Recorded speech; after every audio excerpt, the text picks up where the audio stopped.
Kak Marisa apa kabar nih? Alhamdulillah baik, Alhamdulillah sehat. sehat ya Kak. Kak Mm. Marisa baru pertama kali sebagai narasumber di webinar Bintang 7 atau sudah kesekian kali nih Kak? Ini pertama kali. Oh, pertama kali. Oke, Mm. selamat datang ya Kak. Terima Nah, Sobat Jus, kasih. berhubung Kak Marisanya juga udah hadir di webinar siang hari ini, kita nggak perlu lama-lama lagi, kita dengerin sharing session dari Kak Marisa. Tapi sebelumnya, jika Sobat Jos punya pertanyaan, bisa di chat di chat box atau mungkin bisa raise hand. Tapi kalau misalnya Sobat Jos malu, mau tanya gitu ya, bisa direct aja ke saya atau ke Kak Marisa gitu ya. Nanti kita akan bacakan di Q&A session.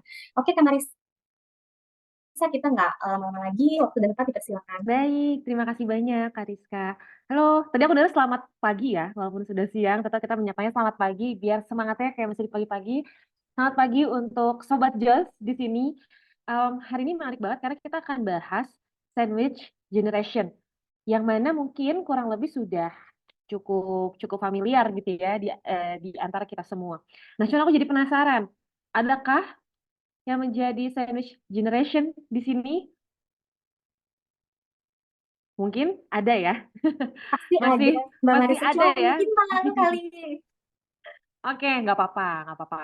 Nah, jadi di sesi hari ini kita akan ngebahas soal apa sih sebenarnya sandwich generation atau generasi sandwich gitu. Dan untuk teman-teman, aku izinin memanggil teman-teman aja ya. Teman-teman, rekan-rekan di sini yang menjadi generasi sandwich itu bisa tahu gimana caranya menata lagi kesehatan mentalnya agar tidak terlalu kelelahan atau terlalu stres, dan juga bagaimana sih tips finansial dari pendekatan psikologi ya gitu. Jadi sedikit tadi sudah disampaikan, saya adalah seorang psikolog. Jadi untuk gambaran, psikolog itu sehari-hari biasanya saya melakukan konseling, jadi individual, saya ketemu dengan teman-teman yang mungkin punya permasalahan relasi ataupun juga stres, depresi, kebingungan dan lain-lain. Dan gak dipungkiri untuk klien-klienku yang menjadi generasi sandwich juga ada yang survivingnya benar-benar tough gitu ya, hard mode, karena pasti nggak mudah untuk menjadi bagian dari generasi sandwich ini. Nah, tapi sebelum kita masuk ke dalam materinya, nah di sini aku mau ajak rekan-rekan teman-teman semua untuk coba kita tes kondisi kesehatan mental kita saat ini. Jadi, teman-teman boleh di-scan pakai handphone, masuk ke dalam linknya. Nah, nanti muncul halaman yang seperti di laptop. Cek kesehatan Anda dan ikuti tesnya sekarang. Nanti di dalamnya juga akan diminta untuk sign in email.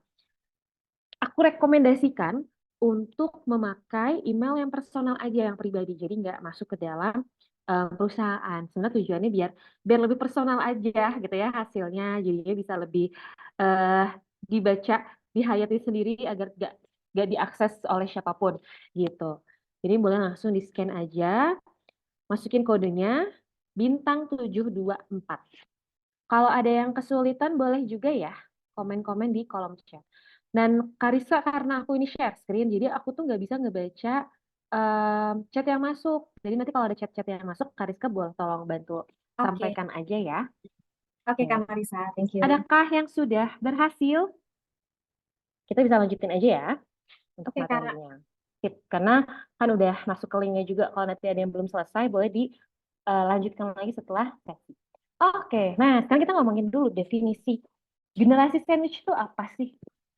Kalau misalkan dari definisi yang sekarang, jadi itu hmm, coba deh teman-teman bayangkan bahwa sandwich itu kan lapisannya banyak ya. Ada roti, ada daging, sayur, telur, dan ada roti di bawah. Andaikan kita ini tuh sebagai isinya. Kita isinya di tengah, ditekan tuh sama roti dari atas. Tapi ditekan juga sama roti yang di bawah. Nah, itu adalah sebuah analogi di mana ketika em, secara finansial nih kita menghasilkan uang, kita bekerja. Tetapi kalau lihat gambar nih, harapannya kan uangnya bisa dialokasikan kepada hal-hal yang kita inginkan. Tapi kondisinya ini membuat kita akhirnya harus membantu yang atas, orang tua, atau harus ngebantu finansial yang bawah, entah itu anak, entah itu adik, entah itu saudara. Jadi sebenarnya kalau generasi sandwich yang zaman dulu pertama kali ditemukan gitu ya, sekitar tahun 80-90, itu tuh biasanya banyaknya yang ngalamin generasi sandwich itu perempuan. Gitu. Tapi kan lama-lama trennya berubah ya. Akhirnya sekarang laki-laki pun juga bisa mengalami itu. Dan sekarang terbaru lagi trennya mulai bergeser lagi. Kalau ngomongin tadi contoh generasi sandwich di sini kan kayak orang tua dan anak itu kan sesuatu yang artinya kita harus berkeluarga dulu nih gitu ya. Padahal makin ke belakang kan enggak ya. Kita belum punya anak, kita belum nikah, tapi akhirnya kita bertanggung jawab kepada mungkin tadi saudara-saudara yang pasti lebih banyaknya ke adik ataupun juga ke kakak karena aku juga pernah menemui klien-klien yang kakaknya itu tidak bisa berfungsi secara normal sehingga memang harus dibantu secara finansial oleh adiknya sendiri gitu. Jadi semoga gambaran yang sebelah kanan ini ngegambarin banget ya bagaimana sih kondisi generasi sandwich sebenarnya. Nah, faktanya memang um, jadi dari survei terbaru nih di tahun 2021 sekitar 48,7% masyarakat produktif Indonesia itu merupakan generasi sandwich. Jadi sebenarnya banyak banget karena artinya ini setengahnya terjadi gitu ya. Dan ini itu dilakukan surveinya di usia-usia produktif antara 25 tahun sampai 45 tahun gitu. Artinya kan memang usia produktif, usia sedang kerja gitu ya, sedang berkarir, entah itu sudah menikah atau enggak, ternyata mereka memiliki tanggungan hidup secara finansial untuk orang tua ataupun anak dan saudaranya tadi. Dan dari hasil survei tersebut juga, dari generasi sandwich, hanya 13,4% yang sanggup untuk menjadi isi sandwich tadi gitu ya. Sisanya sekitar 80%-an itu kesulitan, tergopoh-gopoh gitu ya untuk gaji yang didapat langsung dibagi ke banyak orang. Nah, artinya kan ini kondisi ini sangat memprihatinkan gitu ya. Di mana coba kita bayangkan gitu ya ketika kita memiliki tanggungan yang ibaratnya mungkin ini sesuatu yang nggak bisa kita hilangkan begitu saja tapi harus kita hadapi setiap harinya bahkan mungkin berlangsung berbulan-bulan sampai bertahun-tahun. Bayang ya bagaimana perasaan dan dampaknya terhadap para generasi sandwich ini gitu ya pasti terbebani. Walaupun mungkin ada juga yang nyaman dan tidak apa-apa, tapi tidak dimungkiri juga ada juga beberapa generasi sandwich yang merasa kesulitan untuk membawa beban ini. Nah, sekarang saya mau menyampaikan dulu sebenarnya peran keluarga tuh apa sih gitu ya. Karena bingung, mungkin ada yang mikir harusnya kan orang tua sudah tidak dibiayai anak. Tapi ada yang bilang harusnya orang tua dibiayai anak. Nah, saya akan bicara dari prinsip ilmu psikologi sosial. Jadi peran keluarga itu sebenarnya seperti ini. Orang tua itu memiliki tanggung jawab yang penuh terhadap kondisi finansial, emosional anak, dan kalau emosional anak itu tentu sampai akhir hayat ya. Kasih sayang, rasa perhatian, peduli. Tapi kalau soal finansial, memang itu tidak dimutlakan sampai selesai akhir hayat gitu ya. Tapi akan berhenti pada waktu yang tertentu. Ini pasti akan terlibat juga tergantung kepada faktor agama, faktor budaya, faktor adat. Karena masih ada juga budaya yang kalau usianya sudah 17 tahun sebenarnya itu sudah harus keluar dari rumah sehingga anaknya harus sudah mandiri secara finansial. Tapi ada juga yang budaya ya kalaupun anaknya masih mau tinggal di rumah, masih membutuhkan bantuan orang tua ya nggak apa-apa gitu. Jadi memang ada banyak faktor yang mendukung. Tapi sebenarnya tetap ada batasan finansial orang tua membantu anak itu akan berhenti pada waktu tertentu. Nah sekarang kalau peran anak itu apa sih? Peran anak itu sebenarnya utamanya kepada keluarga adalah berkontribusi secara positif kepada seluruh anggota keluarga sesuai dengan kebutuhannya. Jadi kalau orang tuanya membutuhkan pertolongan, ya anak siap sedia. Kalau kakak adiknya sedang kesulitan, itu kita bisa bantu entah secara finansial ataupun enggak gitu. Jadi ini akan sangat bergantung kepada kondisi keluarga masing-masing. Kalau misalkan em, apa tadi ya butuh pertolongan itu kan tidak hanya bicara soal finansial ya, bisa aja dukungan support mental gitu ya, butuh untuk didengarkan, divalidasi. Jadi yang penting anak itu tuh bisa hadir sesuai dengan kebutuhan si keluarga ini apa sih gitu. Jadi kalau memang kebutuhan orang tuanya secara finansial, memang tidak ada tulisan hitam di bawah atas putih bahwa anak itu perannya harus membiayai orang tua memang nggak ada. Tapi kalau memang kondisinya diperlukan, maka memang anaklah mau tidak mau harus menjalankan peran tersebut membantu orang tua karena kondisi kebutuhan keluarganya yang seperti itu gitu. Ini contohnya andaikan generasi pertama roti yang atas tadi kan adalah orang tua peran generasi satu kan adalah bertanggung jawab secara emosional ke anak. Mungkin secara finansial tidak lagi karena kita asumsikan kita semua yang ada di sini sebagai generasi kedua itu sudah usia produktif, sudah menghasilkan uang. Jadi sebenarnya orang tua itu sudah tidak punya tanggung jawab untuk membiayai kita lagi. Tanggung jawab orang tua hanyalah memenuhi emosional kita, mendukung, peduli, suportif.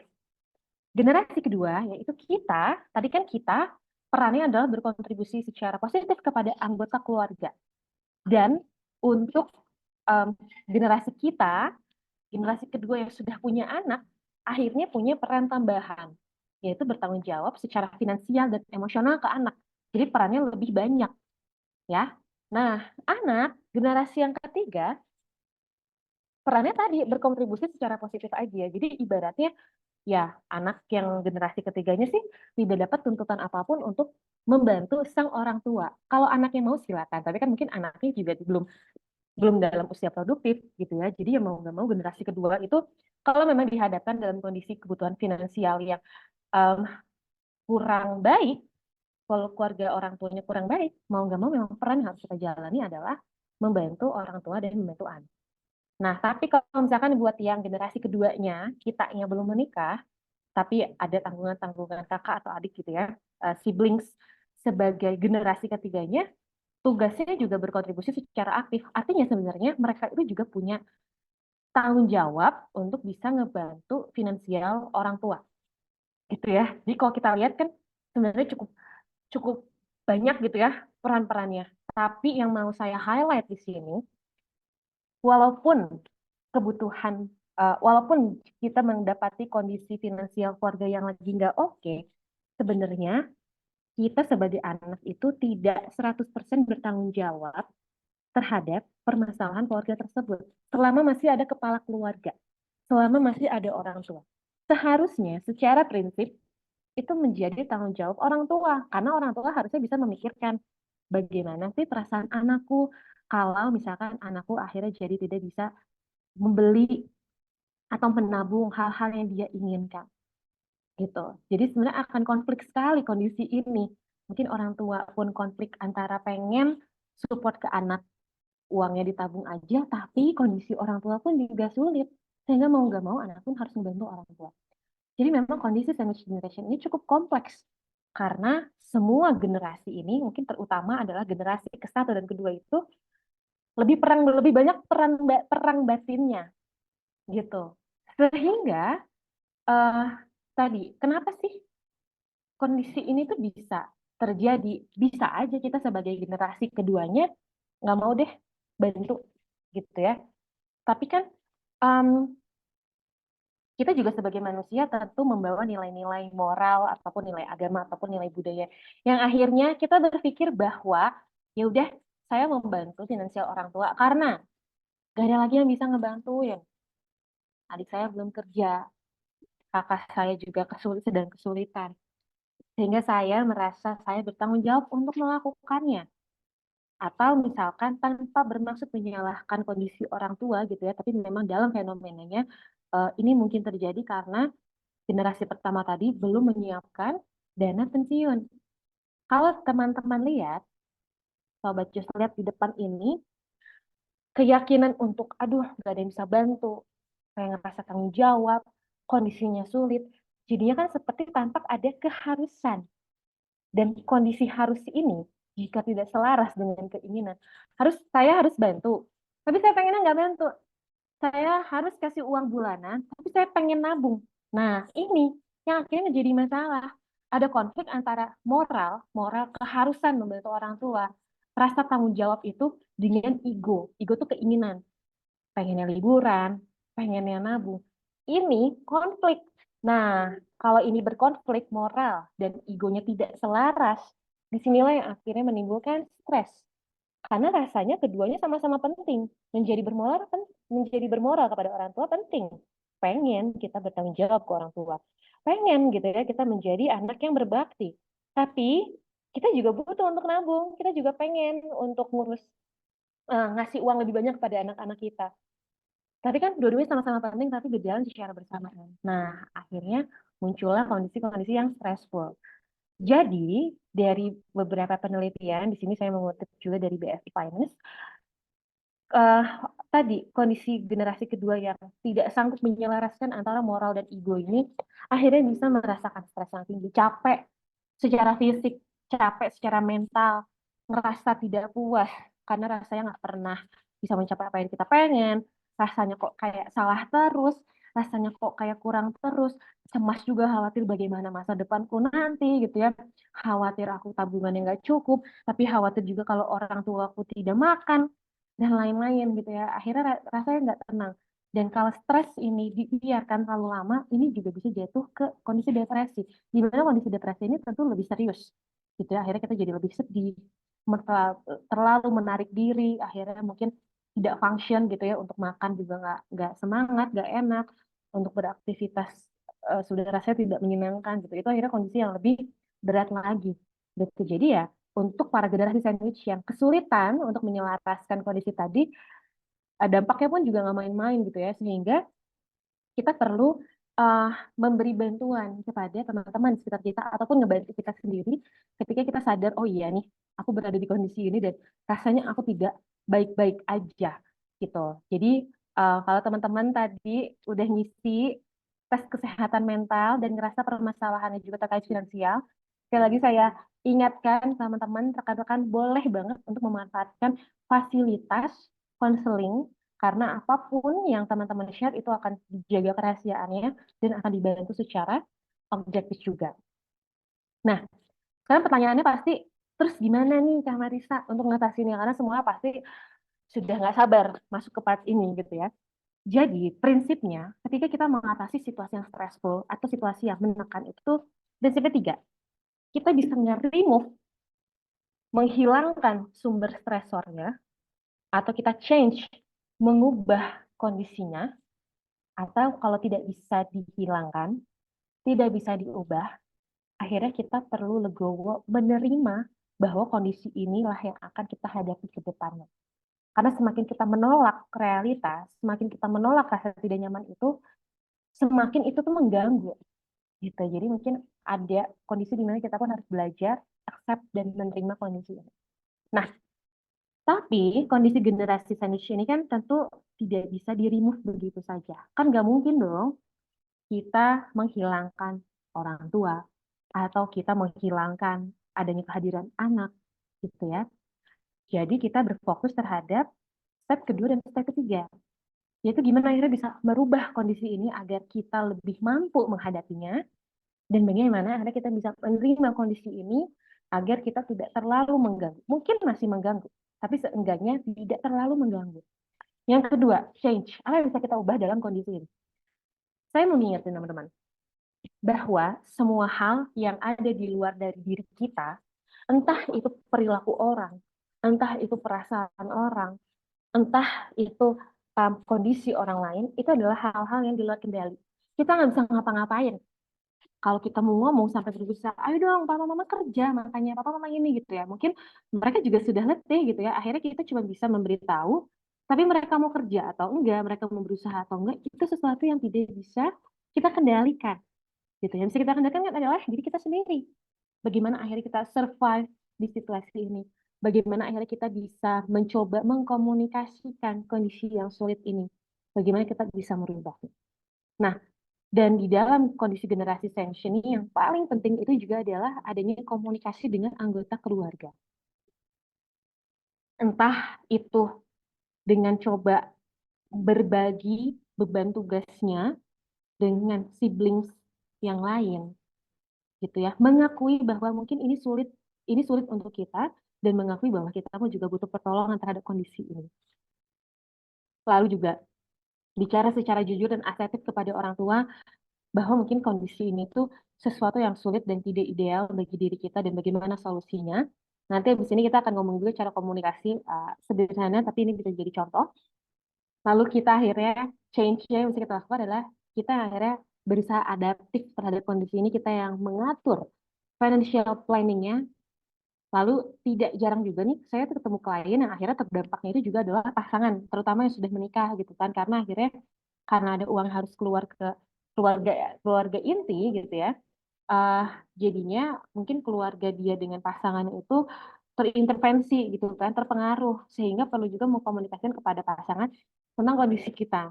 Karena semakin kita tutup-tutupin gitu ya, sebenarnya itu semakin tidak sehat. Karena penting untuk kita mengakui kesulitan kita apa dan delegasi tugas dan meminta pertolongannya juga.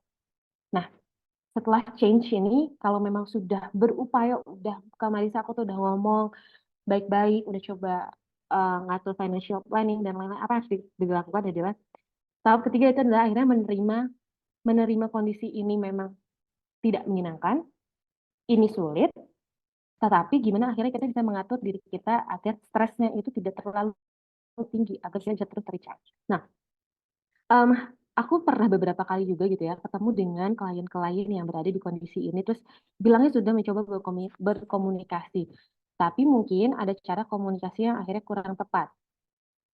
Jadi komunikasi itu tidak hanya kita ngomong, nggak hanya kita yang penting udah keluarin semuanya, tapi konten, cara mengkomunikasikan itu yang jadi penting. Kan gini ya, oh gini, kan gini ya, hmm, ketika kita sedang, ketika kita sedang, oh maaf, saya sedikit mundur dulu, sebelum akhirnya apa yang mau dikomunikasikan, penting juga nih, kita harus memahami diri kita juga. Kita harus juga mengetahui apa sih sebenarnya yang menjadi masalah terhadap kondisi ini. Karena tadi kita ngomongin soal adanya kondisi moral dan ego yang bertentangan. Sekarang bisa jadi momen refleksi juga. Sebenarnya, kapan sih saya ngerasa bermoral? Gitu ya. Atau pertanyaannya, kapan sih saya ngerasa saya bisa ngebantu orang tua? Gitu. Karena kadang ada yang bikin stresnya itu ternyata dari ekspektasi diri sendiri, tapi sebenarnya realitanya tidak menuntut seperti itu. Contoh kasus gitu ya, klienku datang terus dia bilang, aduh stres banget dengan kondisi generasi sandwich, karena dia pikir bilangnya gini, karena gini Mbak, aku tuh kan dituntut sebagai anak pertama harus selalu all out ngebantuin finansial keluarga. Jadi setiap bulan tuh aku sisihkan hampir, udah hampir, aku sisihkan 50%-nya. Sedangkan itu sangat-sangat membantu kondisi keluarga pribadiku dan lain-lain dan lain-lain. Terus aku cek, kata siapa kamu harus mengeluarkan 50% dari keuanganmu? Kata siapa kamu anak pertama yang harus bertanggung jawab? Akhirnya dia mikir, iya ya, sebenarnya mungkin tidak pernah ada tuntutan secara langsung kamu anak pertama yang harus tanggung jawab finansial kepada orang tua. Kamu harus sisihnya 50%.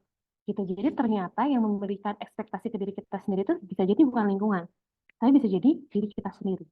Nah, itu yang perlu kita cross check juga. Bener nggak ya bahwa orang tua aku tuh menuntut aku sebagai anak pertama harus ngebantu. Padahal bisa jadi, waktu itu klienku juga ternyata bisa jadi orang tua itu sebenarnya tidak menuntut dia secara langsung gitu ya. Tapi kalau waktu itu dia, kalau aku tidak salah, tiga bersaudara. Tapi kalau memang anak-anaknya, siapapun anak-anaknya ada yang bisa membantu, itu akan sangat baik. Tapi kalau lagi ada yang nggak bisa membantu, nggak apa-apa. Karena ternyata orang tuanya pun juga punya saving. Yang anak-anaknya nggak tahu. Gitu. Jadi kalau diurai, ternyata kebutuhan orang tua terhadap uang tambahan itu tuh nggak setiap bulan. Dan nggak perlu sampai 50%. Nah, disinilah yang akhirnya klienku itu menemui titik terang bahwa, oh ternyata apa yang aku lakukan itu, aku kira yang aku lakukan itu sesuatu yang bermoral dan bertanggung jawab. Padahal mungkin kenyataannya aku tidak perlu sampai sebegitunya. Gitu. Jadi coba deh definisikan ulang. Aku tuh ngerasa bertanggung jawab, aku ngerasa bahwa aku sudah menjadi anak yang baik, aku merasa aku sudah menjalankan peran anak yang baik itu tuh apa sih definisinya? Jangan-jangan definisinya itu cuma definisi ya, masih hanya kita perkirakan aja, nggak benar-benar sempat kita cross check terhadap orang tua, kebutuhan orang tua secara langsung gitu. Jadi kita perlu tahu cross check itu dulu. Nah, terus yang soal ego juga. Ini klien yang berbeda. Jadi kan dia ceritanya juga dia belum menikah. Jadi kondisinya dia ngebiayain adik. Adiknya itu masih kuliah satu. Dia cuma dua kakak beradik. Dia kerja sudah tahun kedua, orang tuanya sudah pensiun kondisinya. Tapi adiknya ini nggak ada yang ngebiayain. Terus dia datang ke saya gitu ya. Dia cerita betapa stressfulnya, betapa tidak nyamannya kondisi ini gitu. Sehingga dia ngebantu bayar listrik, bayar konsumsi sehari-hari di rumah, bayar kebutuhan adik, yang membuat dia akhirnya nggak bisa nabung untuk nikahin pacarnya. Karena kan dia ini laki-laki gitu ya. Jadi ngerasa bertanggung jawab nih untuk ke pasangannya. Terus dia bilang, ini karena kondisi ini tuh aku tuh jadi nggak bisa mencapai yang aku mau. Aku nggak bisa jadinya nikah cepat sama pasanganku. Akhirnya aku jadi nggak bisa nabung ini itu gitu. Setelah aku telusuri, kita perdalam, kita cross check pelan-pelan dari keinginannya dulu gitu ya. Ternyata sebenarnya dia pun belum ada keinginan untuk menikah cepat gitu. Jadi dia sudah dia hanya berandai-andai bahwa kalau aku ngebantu keluargaku ini ngeganggu aku. Padahal kalau dicek lagi ternyata nggak ada yang terganggu karena toh dia pun belum yakin dengan pacarnya. Toh dia pun nggak ada rencana nikah dalam waktu dekat. Kalau ternyata kita coba uh, bikin timeline gitu, bikin beberapa pertimbangan bahwa kesiapanku menikah kayak masih 3 tahun lagi deh. Aku kayaknya masih mau eksplorasi masa singleku yang sudah punya uang gitu kan, sehingga lebih bisa banyak bermain sama teman, lebih bebas gitu. Ternyata aku butuh nih kayaknya nikahnya masih 3 tahun lagi. Aku nggak buru-buru dan ketika menyadari tadi aku nggak butuh cepat-cepat untuk nikah tahun depan, akhirnya ketika dihitung-hitung uang yang dibantu untuk keluarga dan sisanya itu ternyata cukup-cukup aja kok buat aku. Ternyata kebutuhan nabungnya nggak sampai sebesar itu, nggak perlu sampai nabung karena mau nikah tahun depan. Enggak gitu ya. Jadi kita pun harus uh, ngomongin data dan faktanya juga. Karena kadang gini, kalau kita punya keyakinan atau kita sedang merasakan suatu emosi yang terlalu intens, itu tuh rasanya yang kita lihat itu yang sesuai dengan pikiran kita aja. Kita meyakini bahwa jadi generasi sandwich itu tuh sulit. Jadinya yang kelihatannya bahwa tuh kan aku nggak bisa nabung, tuh kan aku jadi susah nikah, tuh kan aku jadi nggak bisa bergaul ini itu gitu ya. Padahal ketika kita jadi lebih tenang, lebih sadar, lebih membanyak mengidentifikasi soal definisi moral ataupun ego tadi, akhirnya kita sadar bahwa oh ternyata sebenarnya kondisi ini tuh tidak semenyulitkan ini gitu ya. Ternyata kondisi ini tuh tidak seperti apa yang aku kira gitu. Jadi kita harus berhati-hati juga ketika kita sedang emosinya sangat intens, sangat kecewa, sangat marah, sangat kesal gitu ya. Dengan konseling juga ini bisa ngebantu rekan-rekan agar emosi lebih stabil dulu, nanti dibantu untuk menjadi psikolognya menjadi media untuk akhirnya eksplorasi apa sih sebenarnya terjadi di dalam kehidupan rekan-rekan. Seperti itu. Nah, tapi mungkin ada juga beberapa kondisi yang mana setelah mendefinisikan ulang definisi moral tadi ataupun ego, tetap nih kondisi menjadi generasi sandwich itu memang beneran uh, menghambat beberapa hal. Memang agak mempersulit ataupun mengganggu kesejahteraan mentalku. Baru dari sini kita move ke komunikasi. Apa sih yang sebenarnya terjadi pada dirimu dan apa yang diharapkan? Nah, ini sebenarnya komunikasi itu cukup sederhana. Coba jelaskan dari perspektif kita dulu. Apa yang perasaanku, apa kondisi kita saat ini, gitu. Dan apa yang kita ekspektasikan sampai benar-benar menjadi sebuah bentuk perilaku. Contoh, beda nggak ketika kita ngomong, mah, aku tuh pusing kayak gini. Bisa nggak berhenti untuk mintain aku terus, gitu ya? Dibandingkan dengan, mah, aku tuh pusing karena aku tuh punya kebutuhan untuk mengejar tabungan beli motor. Soalnya kalau aku terus pakai transportasi umum, itu tuh jadinya sangat-sangat merugikan. Sehingga aku butuh nih untuk nabung motor. Jadi boleh nggak solusi yang benar-benar konkret? Boleh nggak bantu dengan setidaknya 10 bulan ke depan kita lebih irit sebesar sekian ratus ribu misalkan dari listriknya, dari konsumsinya. Jadi kan lebih konkret ya, agar orang yang menerima pesannya pun juga lebih tahu apa sih perilaku yang diharapkan atau solusi yang diharapkan bisa dilakukan. Kadang kadang jadinya kalau komunikasinya hanya terbatas sampai eh, bisa nggak sih nggak kayak gini, nanti ditanya emang kamu butuhnya gimana, yang nggak tahu pikir aja sendiri. Mungkin nggak cuma di kondisi generasi sandwich ya, kalau sama pasangan atau sama temen ya pikir aja kesalahan kamu sendiri. Itu bingung, pasti orangnya bingung lah, apa ya kesalahanku gitu, terus apa yang harus aku lakukan gitu, sehingga itu tidak menjadi komunikasi yang efektif gitu. Jadi tentu perlu dibahasnya dari sesi kita dulu, perasaan kita, kondisi kita, membawa data lebih baik kayak tadi ya. Datanya adalah ya aku butuh beli motor karena aku tidak hemat transportasi umumnya dan aku butuh menabung dalam waktu 10 bulan. Itu data yang konkret. Karena kalau kita bicara cuma ngomongin perasaan itu akan lebih susah dimengerti oleh lawan bicara. Aku tuh stres, aku tuh kesel. Mungkin lawan bicara ngerasanya apa sih?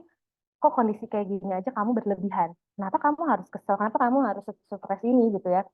Padahal kayaknya biasa aja. Setiap orang kan pasti punya persepsi masing-masing terhadap um, perasaan seseorang ya, gitu. Jadi penting banget untuk membawa data agar bisa lebih mudah dipahami kondisimu. Dan yang penting solusinya harus benar-benar konkret agar mereka pun tahu apa yang bisa dilakukan. Atau mungkin gak ke orang tua, tapi juga ke kakak yang juga notabene sekiranya bisa membantu, kasih tahu juga bahwa aku tuh sekarang sedang promil, misalkan istriku sedang promil, sehingga aku butuh nabung untuk kelahirannya dia, sehingga boleh nggak untuk kamu pun juga lebih bantu nih, lebih lebih berkontribusi juga ke dalam keluarga ini, setidaknya sisihkannya sekitar sekian, gitu ya. Jadi eh promil istriku bisa lancar dan lain-lain, itu kan sesuatu yang akhirnya membawa data ya. Jadi mau sama generasi satunya atau generasi ketiganya gitu ya atau orang-orang yang bisa menjadi support system di dalam keluarga tersebut gitu. Nah, tadi di dalam change juga ada bahasan soal pengaturan finansial. Di sini saya akan ngebahasnya secara pendekatan ilmu psikologi ya gitu ya. Jadi bukan bukan secara ilmu accounting ataupun ilmu hitung-hitungan, tapi secara psikologi. Em, Banyak banget yang merekomendasikan kalau kita akhirnya bisa mau survive dalam kondisi generasi sandwich ini, kita perlu mencoba merubah gaya hidup yang lebih minimalis. Kenapa sih gaya hidup lebih minimalis ini menjadi penting? Secara logika kan pasti jelas ya, akhirnya uang yang kita keluarkan lebih sedikit daripada biasanya. Nah, dampak-dampak positif lainnya juga, akhirnya kan kalau kita hidupnya lebih minimalis, itu mengurangi juga kondisi kita mengambil keputusan. Ibaratnya misalkan kita biasanya beli kopi tiap hari, akhirnya kita mikir terus, aduh hari ini kopinya apa ya, besok jajan kopinya apa ya. Dan kalau kita akhirnya mencoba untuk minimalis nggak jajan kopi lagi setiap hari, bekal aja di rumah, kita kan akhirnya jadi nggak bertemu dengan kondisi di mana kita harus mengambil keputusan. Karena memang ketika kita kebanyakan ngambil keputusan dalam sehari, itu berkontribusi juga ke dalam kerentanan stres. Aduh, ngopi apa ya? Aduh, bajunya apa ya? Aduh, beli baju apa? Beli makanannya apa? Nanti ini gimana? Nanti kalau makanannya mau difoto biar bisa diupload, bagusnya gimana? Kebanyakan decision making itu bisa bikin kita lebih mudah stres gitu. Jadi minimalis ini mungkin nggak hanya untuk teman-teman yang mengalami generasi sandwich, memang sangat direkomendasikan juga sih gitu ya. Sehingga memangkas energi kita dalam berpikir. Terus perasaan kita untuk merasa puas terhadap hidup itu juga jadinya lebih sederhana. Definisinya lebih sederhana. Jadinya tidak terlalu kompleks, tidak terlalu sulit digapai. Jadi kita bisa menjadi lebih berdamai gitu ya, lebih berdamai, lebih merasa fulfill dengan kehidupan. Dan yang kedua adalah ngomongin soal financial planning ini juga financial planning. Ketika tadi ngomongin ego, punya cita-cita beli motor 10 bulan lagi, atau cita-cita bisa nabung promil, cita-cita nabung pernikahan, kita tuh juga penting untuk menjadi realistis.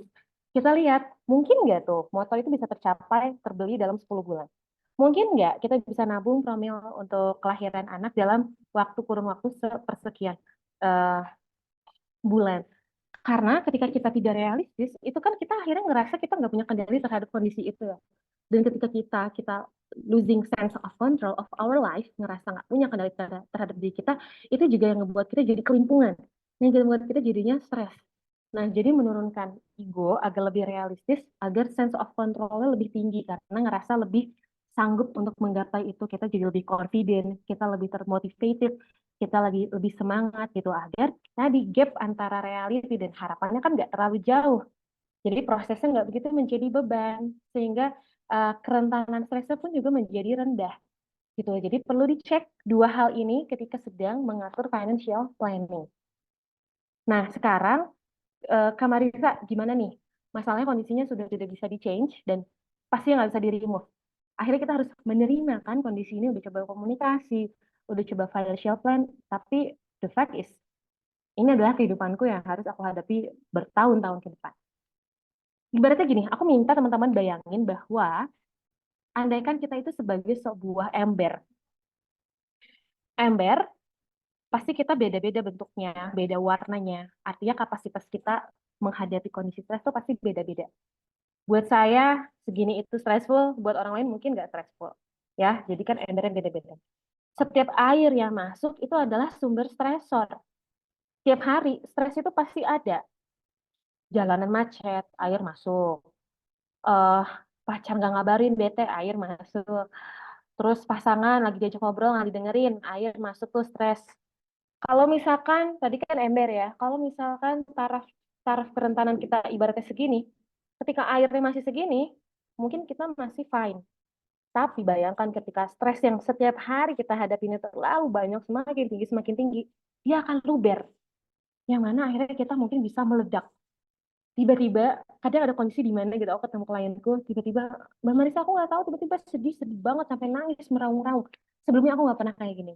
Tiba-tiba aku kecewa banget ketika tiba-tiba aku marah banget, padahal mungkin kondisinya tidak terlalu seimpact itu gitu. Jadi bisa jadi sebenarnya itu adalah reaksi emosi dari perasaan masalah-masalah yang lalu, saking stresnya ditumpuk terus airnya penuh terus nggak beledar gitu ya, keluar semuanya buyar gitu ya. Nah berarti kan caranya adalah biar air itu bisa terus aman dalam taraf taraf di bawah yang kita mampu, kita perlu memberikan keran di embernya. Jadi kalau ada air masuk, keran dibuka, airnya keluar. Besok ada air masuk lagi, keran dibuka, dia keluar gitu. Ini adalah konsep tentang managing stress. Stress itu pasti ada. Setiap hari pasti ada, nggak mungkin nggak ada. Tapi gimana ya kita bisa menjaga kondisi kita, membuat si keran ini efektif untuk mengeluarkan stres kita. Dan salah satu caranya adalah doing self care, gitu ya. Uh, lebih lebih memperhatikan tentang diri kita sendiri. Contoh, physical. Di sini ngomongin nutrition, exercise, sleep. Jadi secara fisik kita perlu memberikan nutrisi makanan atau minuman yang seimbang. Olahraga selalu ada, tidur juga harus ada. Kenapa sih kok kayaknya dari pendekatan fisik ini penting? Karena nggak lagi stres jadi mah. Sejak kerja mahku jadi kumat. Atau aku jadi lebih sering asma. Itu adalah bukti bahwa kondisi stressful itu bisa impact terhadap tubuh. Sehingga biar kita lebih um, kuat mentalnya, menghadapi permasalahannya, fisiknya juga harus dikuatin. Nah, contohnya dengan ini, makan yang seimbang, olahraga, dan juga tidur.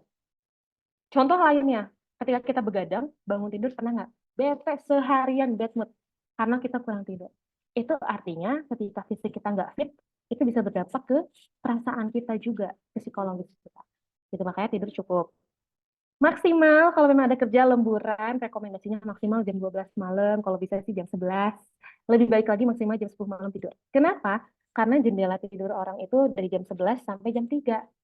Nah, itu jendela harusnya sudah fase lelap. Kalau kelewat tuh cuman 1 jam jendela fase lelapnya atau 2 jam, akhirnya badannya nggak fully refresh.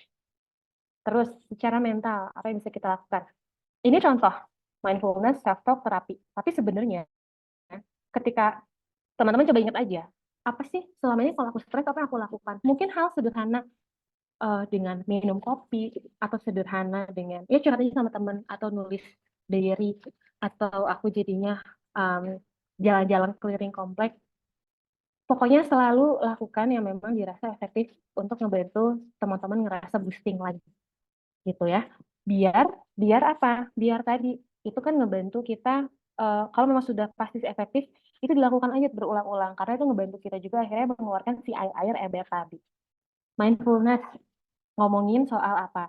Misalkan melakukan journaling, meditasi gitu ya untuk fokus dengan kondisi saat ini adanya apa? Karena kalau kita ngomongin, aduh coba aja dulu, aku nggak gini, aku nyesel ini itu, atau kita mikir ke depan masa depan, aduh aku takut ini takut itu yang biasanya membuat kita jadinya ngerasa nggak nyaman.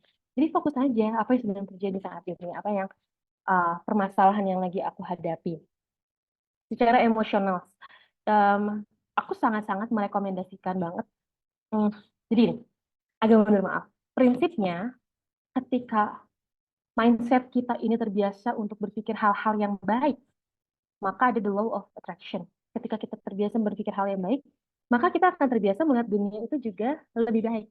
Tapi kalau kita udah mikirnya, ah, ini mah bencana buat aku, ini memang nggak bisa diubah, ini nggak bisa diapa-apain, maka fakta-fakta yang kita lihat itu adalah ya hal-hal yang mensupport negativity thinking kita, gitu. Jadi, kalau kita mau jadinya lebih rileks, lebih damai melihat dunia dan permasalahan ini, biasakan untuk berpikir positive mindset. Contohnya dengan apa? Bisa dimulai dengan gratitude. Tiap pagi atau sebelum tidur, bangun pagi bersyukur. Hari ini aku masih dikasih nafas. Bersyukur hari ini aku masih bisa bekerja. Bersyukur hari ini aku mau ketemu teman-teman, excited.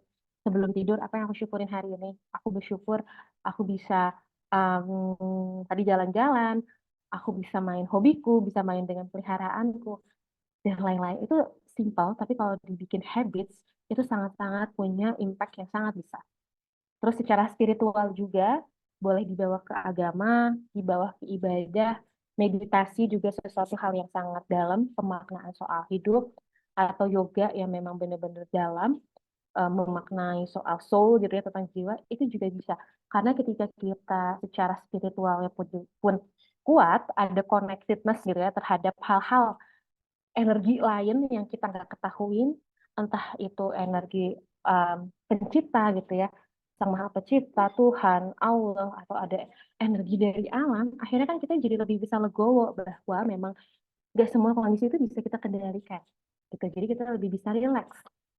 Secara intelektual, self-care, kepedulian itu juga bisa dilakukan dengan memaksimalkan lagi kapasitas kompetensi diri kita, entah itu baca, ngelakuin hobi, memenuhi skill-skill kepada kita itu kan sebenarnya ngebuat kita sebagian confidence ya. Ih, aku baru belajar bahasa Inggris. Mungkin ini nggak nyambung sama Sandwich Generation, tapi itu membuat kita having sense of, oh, ada hal-hal yang lain yang lebih bermakna kok daripada mungkin masalah-masalah lain yang sedang aku hadapi. Aku ternyata bisa belajar, oh ternyata punya hobi baru ini menyenangkan gitu. Environment ini kadang nggak disadarin gitu ya. Eh, Teman-teman tahu hoarding nggak? Hoarding disorder gitu ya. Orang-orang yang akhirnya suka banget ngumpulin sampah atau nggak beres-beres. Itu tuh terbukti banget orang yang suka hoarding atau hoarder ngumpulin sampah berantakan itu juga selaras dengan tingkat stresnya. Karena kan akhirnya dilihat itu selalu hal yang memusingkan. Coba deh eh, diperhatikan self-care itu, coba cek aja sekarang di balik laptop ini, teman-teman yang sedang di WFH di rumah, gimana kondisi sekitarmu, atau di kantor, gimana kondisi mejamu. Nah, itu bisa jadi first step untuk coba rapihin gitu ya, agar lebih clean. Jadinya ke, ke psikis kita pun juga rasanya lebih enak. Sosial, ini juga basic banget bahwa manusia itu kan adalah makhluk sosial definisinya. Obat depresi yang paling ampuh, selain obat dan lain-lain, salah satu hal yang paling besar itu juga adalah connectedness dengan orang lain. Tersupport, ngerasa ada orang yang ngertiin, ngerasa bahwa gak sendirian, itu kan sebagai bukti ya bahwa memang mandiri-mandirinya kita untuk merasa punya connect sama orang lain itu sebenarnya itu sangat-sangat bisa ngebantu ngebus confidence kita, ngebus kenyamanan kita. Jadi kalau lagi sehari-hari teman-teman kerja nih, rekan-rekan kerja, coba seminggu sekali, 2 minggu sekali, selipkanlah interaksi-interaksi dengan teman-teman sekitarmu juga gitu ya. Jadi jangan sampai lupa kelewatan itu juga. Dan ini juga financial sebenarnya kadang tuh suka ada yang gini, Mbak Marisa, aku tuh belanja ini itu kan in the name of self care.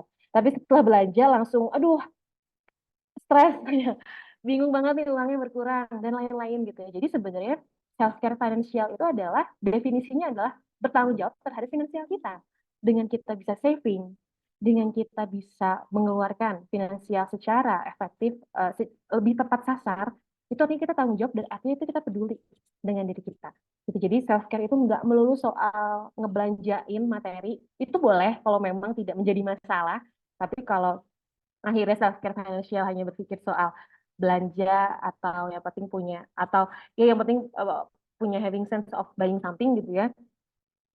eh Kalau akhirnya berdampak buruk, ada merugikannya, mungkin itu adalah self care, cara self care yang kurang tepat gitu. Itu jadi Jadi seperti ego berkedok self reward gitu ya, Kak Marisa ya. benar gitu ya. Jadi jangan sampai kata Kak Marisa tuh egonya harus bisa dipenuhi secara pas. Nah, tapi kalau akhirnya berdampaknya nggak buruk, akhirnya kan itu sudah realistis sebetulnya ya. Ini sebagai penutupan ya, Kak Rita, aku izin. Jadi, memang aku akuin menjadi generasi sandwich itu nggak mudah. Tapi juga jangan lupa gitu ya, bahwa mungkin kita sudah melalui kondisi ini secara di kurun waktu yang nggak kita sadari gitu ya, bertahun-tahun, entah itu berbulan-bulan. Kita juga jangan lupa mengapresiasi diri gitu ya. Walaupun ini tidak nyaman, tapi teman-teman hebat banget loh. Bisa memaksimalkan peranmu sebaik mungkin dan kamu bisa tetap tangguh menghadapi kondisi ini Tapi juga kalau memang teman-teman ngerasa capek, ngerasa nggak berdaya, it's okay. Karena nggak semua orang itu akhirnya bisa bisa selalu bertanggung jawab, selalu bisa handling on things, selalu bisa perfect. Nggak ada satupun yang bisa seperti itu gitu. Tapi ketika kita mengakui kita nggak baik-baik aja, itu juga sebenarnya hal yang sangat-sangat positif gitu ya. Akhirnya kan kita notice ada yang harus diperbaiki gitu. Dan aku mau ingetin juga bahwa mungkin secara hitung-hitungan manusia, matematikanya tuh kayaknya berat banget gitu ya. Harus ngeluarin uang di luar kapasitas atau kemampuan kita. Cuman aku mau tanya lagi deh ke rekan-rekan, tanya lagi diri sendiri, apa sih hal positif yang aku dapat ketika aku bisa membantu orang sebanyak itu? Empatimu terasah, kepedulianmu juga terasah gitu ya. Kalau kita ngomongin dari sisi spiritual gitu ya, bahwa mungkin ada hal-hal baik yang kita nggak tahu, nanti kita akhirnya mendapat bantuan dari orang yang nggak kita kira gitu ya, dan lain-lain gitu. Jadi ini memang sulit, tapi pasti buahnya baik. Pasti pada akhirnya kita akhirnya bisa menemukan apa sih hal positif yang bisa kita tarik nih dari kondisi being a sandwich generation yang sulit ini, tapi pasti ada sesuatu hal positif yang impact-nya besar juga untuk kita gitu ya. Karena kalau kita ngomongin moral sama ego itu adalah sesuatu yang bisa menunggu dan disesuaikan. Tapi ngomongin soal moral, jangan sampai akhirnya kita terlambat untuk memenuhi kebutuhan itu. Terlambat orang tuamu tidak ada, terlambat anak-anakmu juga sudah semakin beranjak dewasa, terlambat mungkin adikmu, kita kita melewatkan membantunya, mungkin adikmu juga kehidupannya jadi lebih sulit gitu ya. Ini sebagai pertimbangan aja untuk diingat-ingat gitu ya, bahwa aku apresiasi banget teman-teman sudah menjalani peran moral itu tadi, dan ya itu memang lebih nggak bisa ditunggu dibandingkan ego gitu ya. Oke, aku kembalikan lagi ke Karika. Oke, thank you banget Kak Marisa untuk sharing sessionnya. Materinya sangat bagus ya, Sobat Jos. Sangat relate sih menurut saya ini dengan kehidupan kita gitu ya.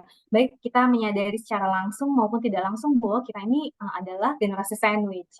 Oke, Sobat Jos sudah ada beberapa pertanyaan yang masuk nih, Kak Marisa. Hmm, Izin saya bacakan ya. Yang boleh, pertama boleh. dari Muhammad Maulani. Siang Kak, izin bertanya, apakah untuk pembagian budget finansial generasi sandwich atau generasi geprek dia bahasanya hanya ada 3 kategori yaitu playing, saving, and living. Hmm, Kak iya, berapakah persentase finansial yang optimal untuk pembagian budget tersebut? Terima kasih. oke. Sejauh yang pernah saya pelajari gitu ya, makasih banyak tadi untuk pertanyaannya, saya izin langsung jawab aja. Sejauh yang memang saya ketahui, yang utamanya itu memang yang tiga tadi ya, apa saving, playing, sama living. Kalau ngomongin soal persentasenya, sebetulnya banyak banget ya rumus kalau kita ngomongin dengan orang-orang yang financial master gitu ya, atau accountant-accountant, itu pasti rumusnya ada macam-macam dan bisa jadi berbeda-beda. Tapi poin yang bisa saya tangkap adalah kita pun perlu bisa meng-customize itu sesuai dengan kebutuhan kita juga. Tapi basic prinsipnya bahwa living itu, maaf, playing dan saving itu sebaiknya sebaiknya tidak lebih besar daripada living, yang basic utama yang pernah saya ketahui gitu ya. Jadi nanti presentasinya mana yang lebih ideal itu perlu di customize lagi gitu. Sebaiknya mana, karena kan mungkin kebutuhan kita dalam kurun waktu 6 bulan atau 1 tahun itu juga pasti berbeda-beda gitu. Jadi memang kehidupan ini saya sangat menganjurkan untuk selalu mengevaluasi kebutuhan, evaluasi keinginan, sehingga customizing financial planning ini bisa lebih tepat sasaran gitu. Oke, thank you Kak Marisa. Jadi sebenarnya secara persentase itu bisa di custom ya, menyesuaikan dengan Mm-mm, kebutuhan kita seperti apa. Tapi yang pasti untuk playing dan saving itu tidak lebih besar daripada living gitu ya Kak ya. mm-mm, benar. Oke, semoga sudah terjawab pertanyaannya ya. Kemudian lanjut ke pertanyaan berikutnya, tapi ini izin anonim ya Mm. Kak Marisa. Pagi Mbak Rizka dan Mbak Marisa, izin bertanya, bagaimana sikap kita yang seharusnya ketika memiliki teman yang tergolong generasi sandwich ini? Karena Hmm. terlalu sering mendengar keluhan dari teman kita tersebut. Awalnya kita sebagai teman empati, tapi karena terlalu sering mendengar curhatannya, terutama tentang kesulitan finansial, jadi kita merasa terganggu karena Hmm. tidak hanya mendengar curhatan, tapi seringkali masalah finansialnya juga berimbas ke kita.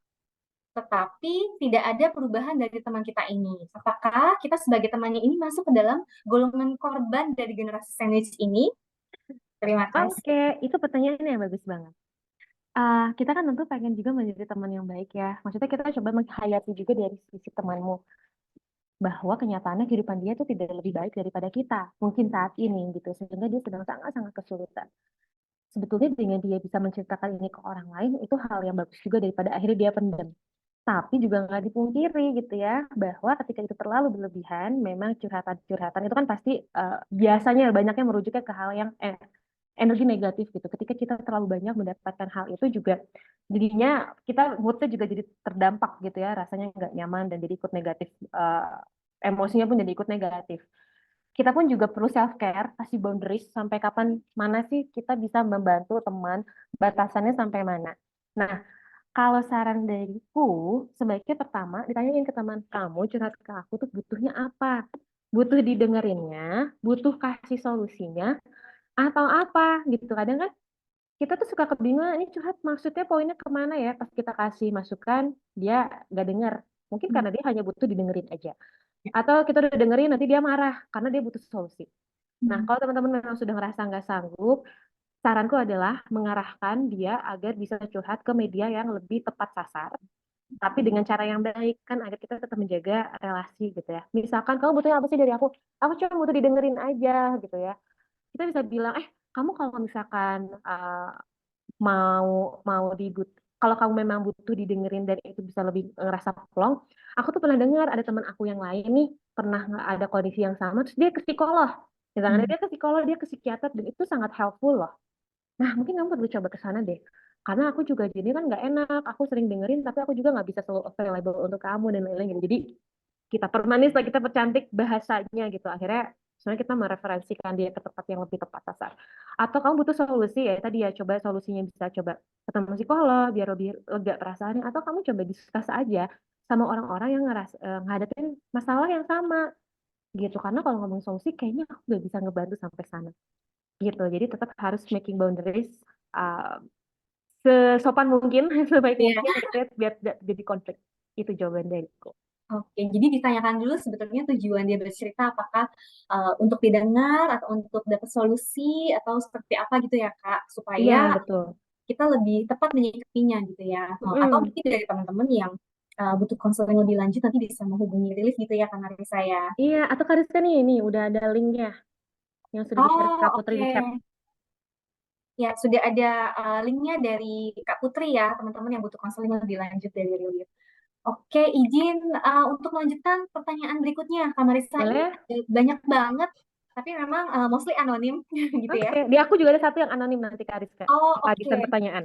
Oke, sebenarnya teman-teman kita punya hadiah menarik nih untuk tiga penanya terbaik gitu ya, Kak Marisa. Cuma karena mostly ini semua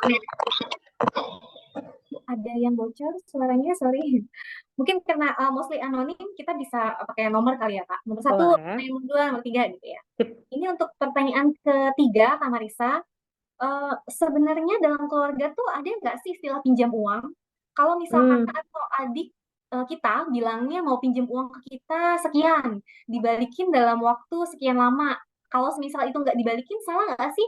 Kalau misalnya kita nagih karena uang kita itu kan adalah hak kita gitu. In case bukan cuma yang serumah, bahkan yang beda rumah, misalnya sepupu atau om atau tante. Gimana nih Kak Marisa? Oke, sebenarnya prinsip dari apakah itu perilaku yang salah atau enggak, itu kita bisa lihat dari apakah perilaku itu merugikan diri kita atau merugikan orang lain. Kalau Oke. iya merugikan, tandanya itu salah. Tapi kalau tidak merugikan, ya itu nggak salah. Kalau tadi minjem uang nggak dibalikin, terus orang yang minjeminnya jadinya kesulitan, jadinya kesel dan misuh, berarti itu sikap yang salah, gitu ya. Tapi kalau misalkan yang dipinjeminnya pun juga memilih untuk ikhlas aja gitu ya, ya udah deh kasih aja, ya itu keputusanmu juga gitu. Jadi sebenarnya basic prinsipnya itu sih. Oke, semoga sudah terjawab pertanyaannya ya buat yang tadi chat saya. Oke, lanjut ke pertanyaan keempat. Bagaimana untuk mengatasi kegelisahan kecemasan berlebih akan kondisi keuangan di masa mendatang? Saya Hmm, merasa gagal mencapai target menabung karena perlu mengiringi orang tua. Sedangkan hmm, saya merasa hal-hal terhadap orang tua ini membuat saya judge secara agama atau moral apabila mengurangi kiriman atau cost entertainment. iya, iya, iya. Merasa Aduh, tidak tahu diri atau nggak berbakti gitu sih, Kak. aduh aku ngebayangin kondisi itu sangat konflikting banget gitu ya. udah nggak enak sama orang tua, tapi juga sedih dan cemas juga karena akhirnya target pribadi ini tidak tercapai. Em, Sekarang aku tanya kembali, menurutmu mana yang lebih penting? Lebih penting untuk tadi ya, kan aku dengar sebenarnya dirimu berusaha untuk bertanggung jawab dan memaksimalkan peranmu. Lebih penting itu, menjalankan peran itu, atau lebih penting yang menabung? Kalau Hmm. kesulitan, kita coba bikin pro kontranya. Apa sih pro-nya dari kita bertanggung jawab? Apa kontranya? Apa pro-nya dengan kita berfokus sama yang kita pengen dan kontranya? Karena gini, di kehidupan itu, semua opsi kehidupan pasti ada konsekuensi. Iya. Gak ada yang gak ada konsekuensinya. Karena kan kita juga nggak bisa mengukur ini pasti pilihan ini yang terbaik karena pasti berhasil. Itu nggak juga. Pasti ada konsekuensi negatifnya. Sekarang pilihannya adalah dari sekian konsekuensi itu, mana yang paling siap kita pilih. Mana konsekuensi yang paling siap kita jalanin. Gitu. Kalau memang ya udah deh aku memilih untuk bertanggung jawab sama orang tua, mungkin akhirnya caranya ketika kita cemas atau khawatir, kita bisa ingetin lagi why, kenapa kita akhirnya memilih itu. Ketika aduh kepikiran lagi soal target yang nggak tercapai, bisa sampaikan self talk ya it's okay, tapi aku sudah memilih untuk menjadi orang yang bermoral untuk orang tuaku misalkan. Aku memilih untuk menjalani peranku seperti itu dulu gitu ya. Jadi itu bisa jadi cara coping, handling on kecemasannya. Tapi kalau memang sangat berlanjut kecemasannya sampai sangat mengganggu emosimu, aku sarankan coba konseling aja gitu. Karena aku khawatir kan kondisimu juga lebih lebih spesifik ya. Jadi aku khawatir jawabanku kan juga umum gitu kan di sini. Kalau spesifik akhirnya bisa lebih enak nanti. Oke, Kak. Intinya jika diperlukan konseling lebih lanjut bisa dikonsultasikan gitu ya, Kak, ke Lilith misalnya. Oke, boleh boleh banget. Oke, thank you, Kak. Lanjut ke pertanyaan berikutnya. Bagaimana antisipasi kita atau tindakan preventif kita untuk tidak menjadikan anak kita kelak sebagai generasi sandwich selain menabung, Kak? Oke, selain menabung, tindakan preventif juga kita coba perlu tentukan ah goal, tujuan kehidupan kita yang juga realistis gitu ya. Jadi dari sekarang kita benar-benar perlu untuk mempersiapkan kehidupan masa pensiun atau masa tua seperti apa sih yang mau kita inginkan gitu. Jadi jangan sampai nabung-nabung tapi kita mindsetnya masih berpikirnya, oh nanti kalau udah tua jalan-jalan keliling dunia setiap bulan atau setahun gitu ya. Atau Hmm. kalau tetap nabung sih, tapi nanti pengen tetap tinggal di rumah yang besar dan Hmm. lain-lain gitu. Jadi kita pun juga perlu mempersiapkan planning rencana kehidupannya juga dari sekarang gitu agar si kondisi nabungnya itu jadinya lebih relevan Hmm. dengan apa yang mau kita tuju gitu. Dengan Dan harapannya gitu ya, Kak dengan ya. harapannya. Dan kalau memang secara realitanya si tabungan ini, maksudku gini, nah kan pasti udah hitung-hitungan nih, nabungnya dalam berapa jangka waktu ke depan, possible dapat berapa dan lain-lain gitu ya. Kalau ternyata kondisinya itu tidak lebih sedikit daripada gaya hidup kita saat ini, kita juga harus mempersiapkan mindset nantinya gaya hidupnya akan seperti apa. Jadi Hmm. dari sekarang udah disiapin mindsetnya mau gaya hidup yang emang minimalis, gaya hidup yang memang oh mau berfoya-foya, it's okay, nggak apa-apa kalau memang mampu. Gitu. Jadi mindset itu juga harus disiapin dari sekarang biar nanti nggak kaget. Oke, jadi selain menabung juga kita harus memastikan ya kita mau mengikuti gaya hidup seperti apa supaya lebih sesuai dengan harapan kita nantinya gitu ya, Kak Marisa ya. Betul. Oke, pertanyaan ke-6, bagaimana cara menghadapi teman pakai uang kamu dulu, tapi ujung-ujungnya dia lupa bayar. Pasti tadi malah lebih galak. Ini sering terjadi kayaknya nih. Ini sering terjadi dan ini sering ada di X ya, di Twitter ya. Kayak Twitter itu chat-chat orang yang diutangin malah semakin galak gitu ya. Nah, gini, ah itu kan sebenarnya kondisinya stressful juga ya. Aduh, ini orang galak. Sekarang aku kembaliin lagi keputusannya ke teman-teman. Mau dilupain aja, di remove, dilupain utangnya, atau mau kita change, kita kejar, atau mau kita accept aja bahwa memang temanku sikapnya seperti itu. Gitu. Jadi kembali lagi ke teman-teman keputusannya mau seperti apa. Karena aku nggak akan bisa bilang, kayak gitu mah baiknya lupain aja gitu ya. Karena kan tiap orang pasti punya preferensinya masing-masing. Nah, kalau memang memutuskan untuk ya udahlah terima aja ataupun ngelupain aja gitu ya. Um, karena gini, kalau ada orang yang lebih galak, kita coba kita coba melihat dari POV-nya dia juga gitu, point of view-nya dia. Kenapa dia minjem? Tapi dia galak. Apakah memang dia ini sesulit itu hidupnya sampai akhirnya nggak mau merasa salah? atau memang dia pun juga orangnya narsistik atau egois gitu ya, sehingga aduh susah banget deh ngaku kalau dia tuh tidak lebih baik daripada orang lain dan lain-lain gitu ya. Mungkin dengan adanya reasoning-reasoning itu yang membuat kita untuk bisa lebih ngerti juga dia, sehingga lebih mudah juga untuk kita accept. Tapi kalau dipikir-pikir, kok kok kayaknya nggak bisa nih orang kayak gini dibiarinin aja. Oke, kita change, change. Hmm. Akhirnya kita mau fight for it gitu ya. Ya sebenarnya silakan aja gitu. Cuman aku mau ngingetin lagi gitu bahwa em, antara relasi dan juga uang yang paling, kalau ngomongin penelitian, memang aku nggak mungkirin uang yang banyak itu pasti berkaitan selaras juga dengan kebahagiaan. Tapi kalau ngomongin penelitian, itu lebih banyak ketika kita bisa menjaga relasi yang baik sama orang lain. Itu yang lebih membuat kita bahagia dibandingkan kita punya uang yang lebih banyak gitu ya. Coba mungkin dari pernyataanku itu bisa menjadi pertimbangan gitu ya, apakah akhirnya mau tetap menjaga hubungannya itu jadi pelajaran aja, akhirnya nggak minjemin lagi ke dia, atau ya udah aku kayaknya untuk dia aku memilih untuk cut off aja, yang penting gimana caranya aku bisa menagih dia. Cuman catatannya, orang yang galak kayak gini semakin ditagih, semakin ditekan, semakin tidak mau mengakui, dan kita semakin capek. Aku lebih menyayangkan energimu aja sih gitu ya. Kalau mau ya silahkan, tapi ya kalau enggak Di aku tetap accept gitu ya. apresiasi juga. Diikhlaskan walaupun sebenarnya mungkin gak ikhlas gitu ya Kak Marisa ya. Iya. Oke, thank you Kak. Lanjut ke pertanyaan ke-7.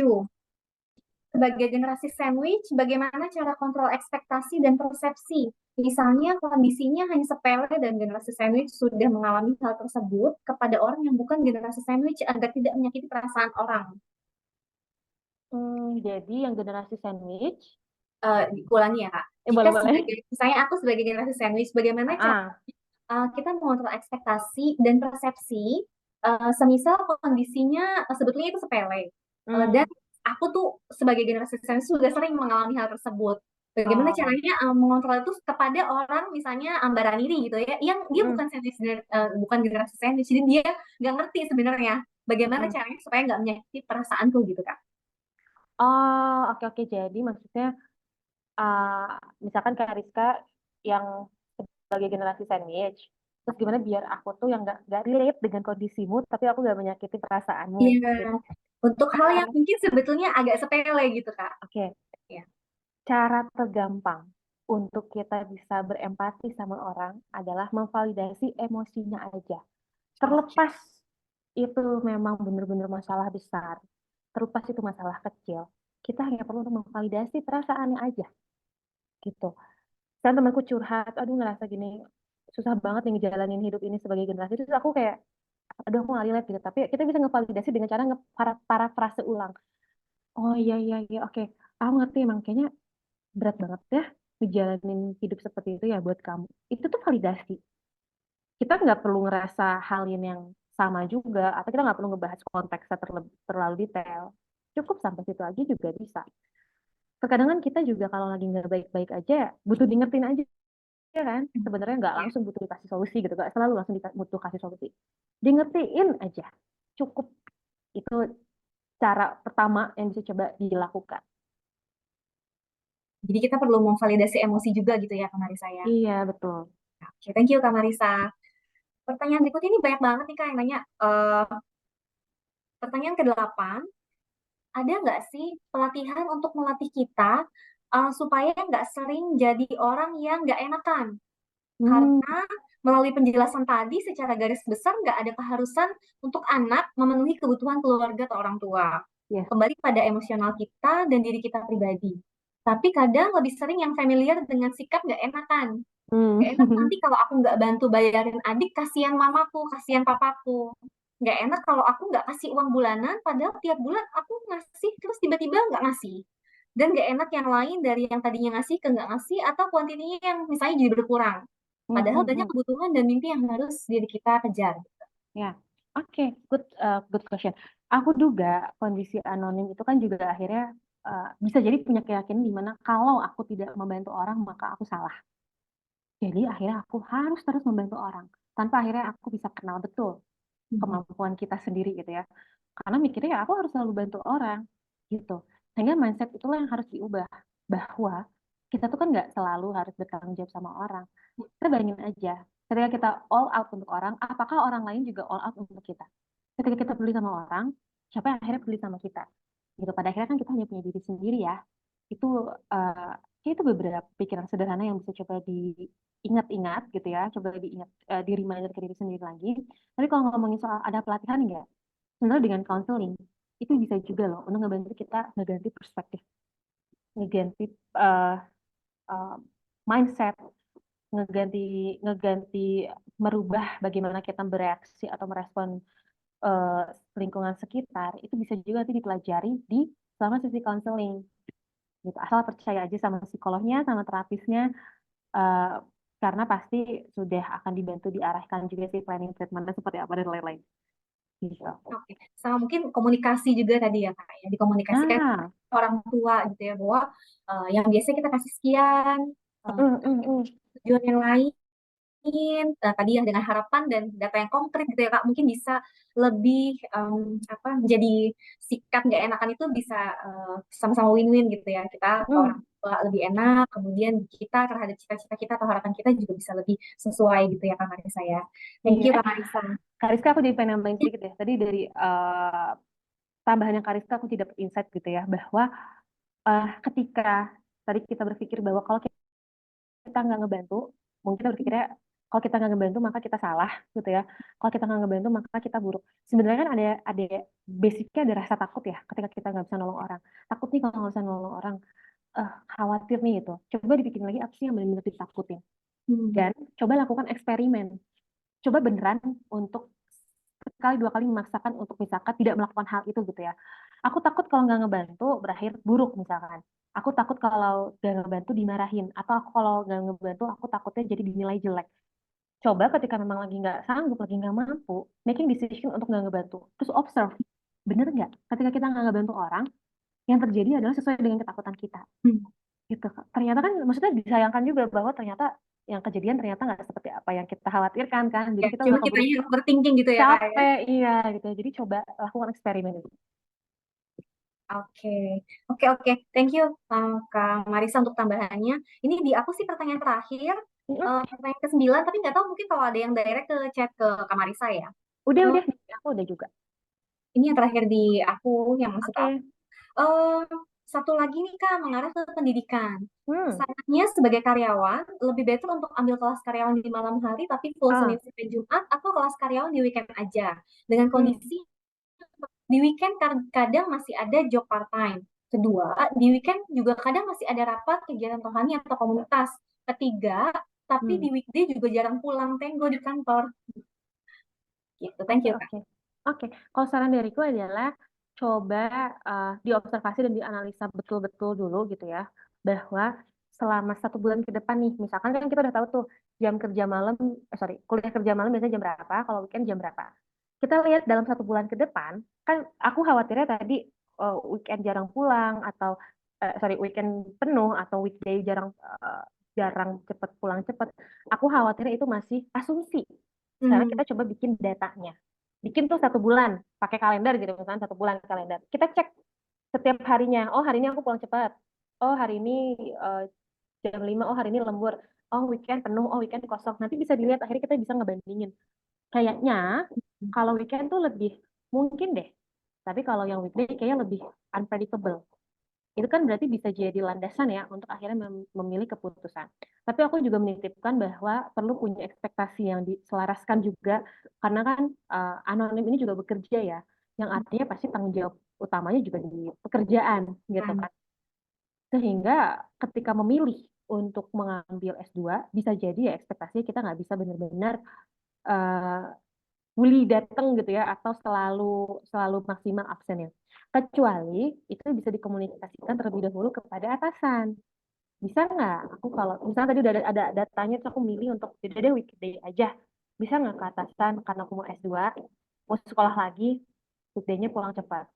Kalau memang udah bergaining nggak bisa gitu ya, akhirnya dikembalikan lagi. Mungkin ekspektasinya perlu disesuaikan lagi. intinya ada datanya gitu ya, Kak, sebagai dasar pengambilan keputusan kita seperti apa nantinya. Betul. Oke, thank you banget Kak Marisa. Buat teman-teman Sobat Jos, ada lagi nggak pertanyaannya? Karena yang masuk ke aku sudah aku bacakan semua. Mungkin tinggal yang masuk ke chatnya Kak Marisa ya, Kak. Nah, di chat aku tuh tadi udah yang ditanyain ke aku ternyata kayaknya sama juga ke Kariska. Jadi sebenarnya udah ditanyain semua. Oke, Sobat Jos, karena sesi Q&A-nya tadi ini pertanyaan sudah cukup panjang ya, Bapak tadi kurang lebihnya ada sekitar 9 pertanyaan. Aku sambil cross check ya, Kak Marisa, takutnya ada yang kelewat tuh bacain.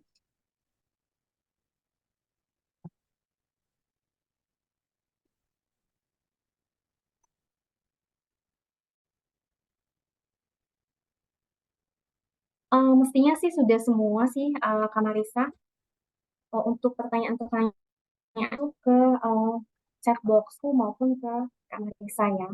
Kak Marisa, terima kasih banyak untuk sharingnya, untuk materinya ini sangat relate dan sangat menambah wawasan kita gitu ya. Baik mungkin kita menyadari secara langsung ataupun justru awalnya kita nggak sadar bahwa kita adalah generasi sandwich, tapi ternyata kita generasi sandwich gitu ya.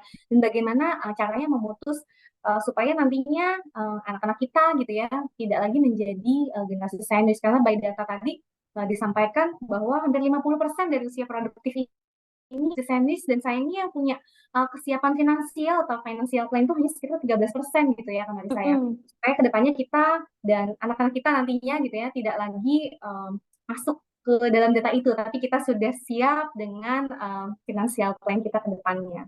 Oke, Sobat Jos, dengan berakhirnya, ya, Kariska lupa. ya. Kita belum memilih 3 penanya terbaik. Oh iya, sorry. Karena tadi kan banyak yang anonim, Kak. Sorry, sorry. Kan Aku banyak jadi yang anonim, jadi aku catatnya pakai nomor pertanyaan 1, 2, 3 sampai 9. ya, aku sebutin jenis, aku ingat kalimat pertanyaannya aja apa, nanti Oke, sambil Kariska baca catat aja ya.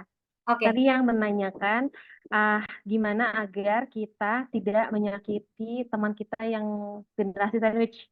oke, oke, Itu Kak. satu. Terus yang kedua nih Kak Irenada, Kira antisipasi ada. tindakan preventif. Oke, Sama yang ada jempolnya nih kayaknya akhirnya tersupport oleh teman-teman yang lain. Karudi Septian, kalau ada yang yang ngutang bayar tapi gak mau bayar lebih terus galak. galak. Nah, kayaknya itu banyak yang relate. Oke, oke. Nanti untuk salah satu dari pemenangnya kan anonim, nanti aku akan DM ke yang Siap link bersangkutan Aisyah. aja ya, Kak ya. Oke. Thank you banget, Kak Marisa, Thank you untuk juga semuanya. materinya, untuk pemilihan pemenangnya. Eh, Sobat Jos, dengan berakhirnya sesi Q&A ini, berakhir juga webinar kita siang hari ini. Terima kasih banyak untuk kehadiran Sobat Jos. Terima kasih banyak juga untuk Kak Marisa dan Kak Putri dari tim Relief. Nah, Sobat Jos yang hadir siang hari ini, jangan lupa untuk mengisi evaluasi akhir pelatihan yang linknya sudah ada di layar. Ditunggu untuk proses pengisiannya, dan sampai jumpa Sobat Jos di webinar-webinar Bintang 7 berikutnya dengan topik yang tidak kalah menarik dengan topik siang hari ini. Terima kasih semuanya. Selamat pagi. Pagi. Wah. Selamat pagi, selamat pagi semua. Thank you, Lisa. Thank you, Sobat Jos.